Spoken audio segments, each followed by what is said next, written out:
Vymyslel jsem spoustu nápadů, au, co podporujou hloupou náladu, au. Zdravím vás všetkých, túto modrú farbu si nevšímajte. Spôsobila ju lampa, ktorú som si zasvietila do fasády, aby ste ma vôbec videli. No, dnes je, ak sa nemýlim, 6. maj, čo je prúser dátum. Máme týždeň a pol. Po predošlých videobiltenoch mi prišlo veľa pekných komentárov, na základe ktorých viac menej sme sa zhodli na tom, že bude tam postava rozprávača, ktorým bude spisovateľ. Spisovateľ ide písať knižku a rieši, že čo z tej skutočnej udalosti je vhodné do knižky a čo treba domyslieť, teda čo je legenda a čo je realita. Okrem postavy rozprávača samozrejme riešime ostatné postavy, lebo má byť nás byť toho škupívšieho všudy 8 ľudí. A keď som to dobre počítala, tak okrem rozprávača by tam mala byť Julia, Andráši, rátate so mnou, to sú 2 kusy. Potom ten Palfi, tuším, ten viete, ten úďo, čo ju tam nemá rád.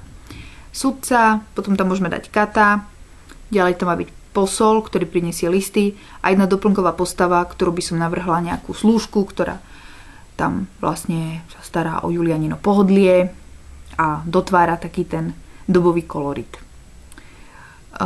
Behom najbližších pár hodín pravdepodobne by som, a možno, že to vlastne stihnem aj rovno s týmto biltenom, vám pošlem čisto písomný zoznam všetkých postav, vrátanie krátkej charakteristiky, čo by to asi za postava mala byť. A od vás chcem, aby ste mi napísali nielen, že čo chcete vyhrať, ale aj váš názor, čo by mal kto hrať z nášho kolektívu.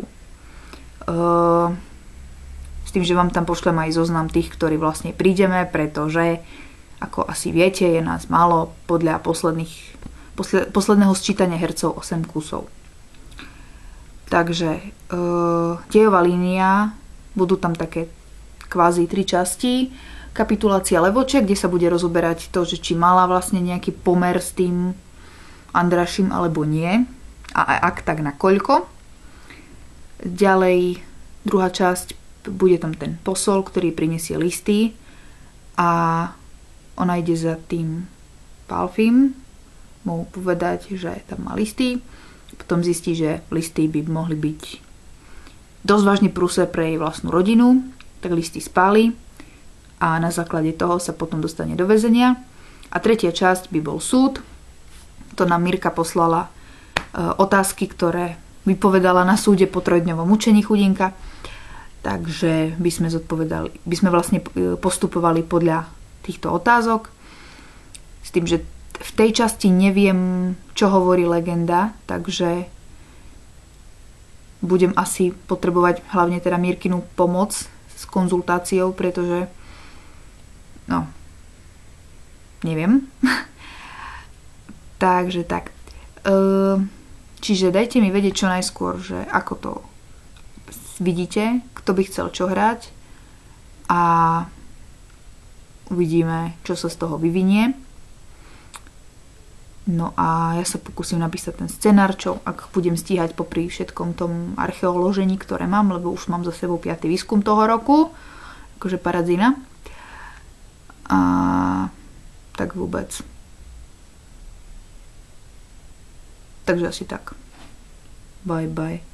A prosím, až tam budú komentáre, nech nie sú na to, že som modrá. Nemá to nič s mojou náladou, je to lampou. Jasné?